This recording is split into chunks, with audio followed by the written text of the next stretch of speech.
लोग शुरुआत करते हैं अपना प्लेज BST का 31 डेज का प्लेज हम लोग शुरू करते हैं। आज डे 1 है। प्लीज इस लेक्चर को देखिएगा।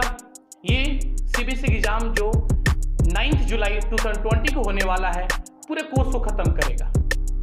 क्लियर?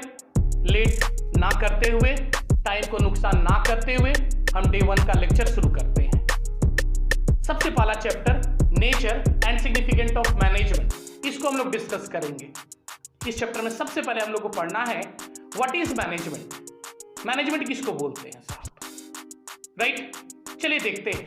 पहले एक छोटा डिफिनेशन देखते हैं जो हम is a process of getting things done with the aim of achieving goals effectively and efficiently.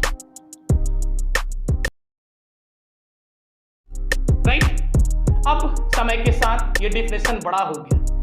अब थोड़ा कॉम्प्रिहेंसिव डिफिनेशन को देखते हैं हम लोग।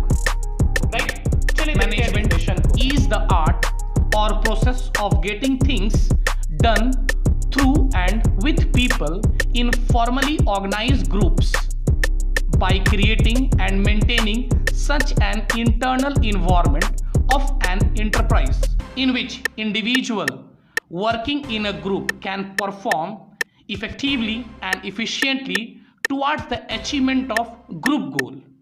Sir, group goal का मतलब predetermined organizational goal. राइट, इस डिफिनेशन पे एनालिसिस करने से हम लोग को पता चलता है साहब कि मैनेजमेंट के डिफिनेशन में 3 वर्ड पे प्रेशर दिया गया है। Number 1 process, effective and efficient. यानी हम कह सकते हैं कि process plus effective plus efficient call management.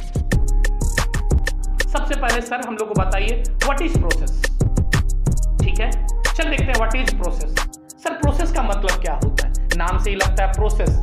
It means continuous series of interrelated and interdependent activity or a function. Clear? Here function means function of management. Here function means function of management. Sir, what are the functions of management? Number 1 planning, number 2 organizing, number 3 staffing, number 4 directing, number 5 controlling. Along these 5 functions there should be one essence of management that is called coordination. Without coordination these 5 functions of management are useless. Right? अब चलते हैं, देखते हैं effective और efficient का मतलब क्या होता है। बेहतर होगा दोनों को हम लोग साथ में ही समझते हैं, दोनों को साथ में समझते हैं। चलिए इफेक्टिव को देखते हैं पहले। सर इफेक्टिव का मतलब क्या होता है? इफेक्टिव का मतलब होता है वर्क डन ऑन टाइम। सिर्फ आप वर्क कंप्लीट कर लेते हैं रिक्वायर्ड टाइम में तो उसको हम लोग क्या बोलते हैं? इफेक्टिव। हो सकता है उसमें कॉस्ट ज्यादा लग जाए। राइट? सर इफिशिएंट का मतलब क्या होता है? Work done at minimum cost. Work तो खत्म करेंगे ही करेंगे लेकिन विथ मिनिमम कॉस्ट के साथ खत्म करेंगे। That is called efficient. फिर से बात को समझ लीजिए। इफेक्टिव मतलब सिंपली वर्क डन और रिक्वायर्ड टाइम। इफिशिएंट का मतलब होता है वर्क डन तो होगा ही होगा विथ मिनिमम कॉस्ट के साथ होगा। राइट? चलिए एक और डिफिनेशन बताते हैं। इफेक्टिव का मतलब होता है डूइंग राइट थिंग्स और इफिशिएंट का मतलब होता है डूइंग थिंग्स राइट। वर्ड बड़ा कंफ्यूजिंग है।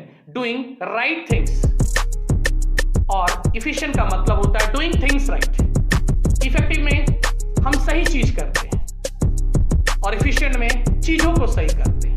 जैसे हम चीजों को सही करना शुरू कर देंगे हमारा कॉस्ट अपने आप मिनिमाइज हो जाएगा। साहब effective related to the end result यानी completion of work. Efficient related to the full utilization of resources. Full utilization of resources और जैसे फुल यूटिलाइजेशन ऑफ रिसोर्सेज होगा कॉस्ट अपने आप रिड्यूस कर जाएगा। Right?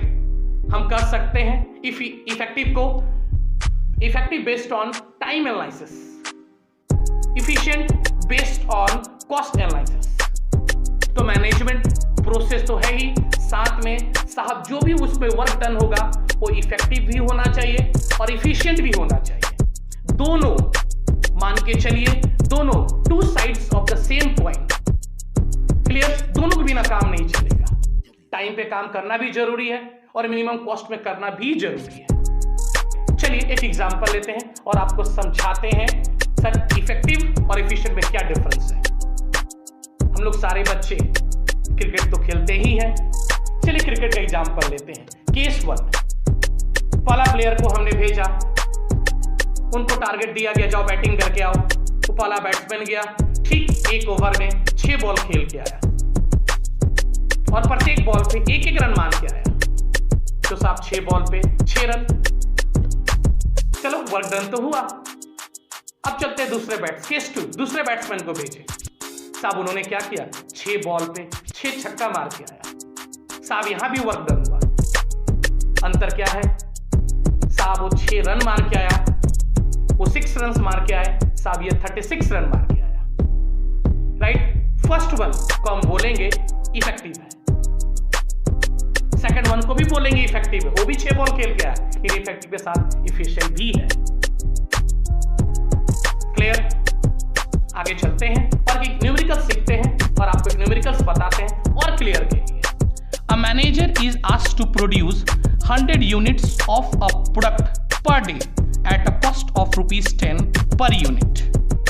State in each of the following cases whether a manager is efficient or not, effective or not.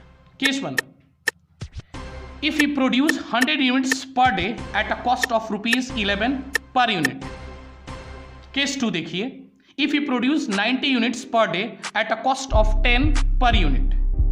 Case 3, if we produce 90 units per day at a cost of ₹11 per unit. Case 4, if we produce 100 units per day at a cost of 10 per unit. चलिए analysis करते हैं सारे case को। Case 1, he produced 100 units per day at a cost of 11 per unit. तो आप देखते होंगे case 1 में साहब जो टारगेट था 100 यूनिट्स का वो तो कंप्लीट कर लिया, लेकिन देखिए कॉस्ट कितना जा रहा है साहब, देखिए कॉस्ट 11 पर चला गया, यानी साहब वर्क डन हुआ लेकिन कॉस्ट एक्सेस हो गया। इसका मतलब the manager is effective but not efficient. तो केस 1 में क्या बोलेंगे कि मैनेजर इफेक्टिव है लेकिन इफिशिएंट नहीं है। केस 2 देखते हैं। If we produce 90 units per day at a cost of 10 per unit, खुद आप समझ गए होंगे यहाँ 90 यूनिट्स ही प्रोड्यूस हो रहा है, यानी जो मैनेजर है वो इफेक्टिव नहीं है लेकिन इफिशिएंट है, 10 कॉस्ट उसका चल रहा है। राइट, केस 3 देखते हैं। If he produced 90 per day at a cost of 11 per unit, तो आप यहाँ देखते होंगे 90 ही प्रोड्यूस हुआ, यानी साहब इफिशिएंट नहीं है। कॉस्ट देखिए 11 चला गया, तो साहब वो इफेक्टिव भी नहीं है और इफिशिएंट भी नहीं है। क्लियर, आगे चलते हैं। Case 4, if he produce 100 units per day at a cost of 10 per unit, तो 100 प्रोड्यूस हुआ तो साहब इफेक्टिव भी है और कॉस्ट क्या है साहब 10 है, तो इफिशिएंट भी है। चलिए एक बार आंसर को अच्छी तरह एनालिसिस कर लेते हैं। केस 1 का आंसर क्या होगा? केस 1 का आंसर होगा he is effective and inefficient. Right, case 2 का आंसर क्या होगा? He is efficient but ineffective. Case 3 का आंसर क्या होगा? He is inefficient and ineffective. Case 4 का आंसर क्या होगा? He is effective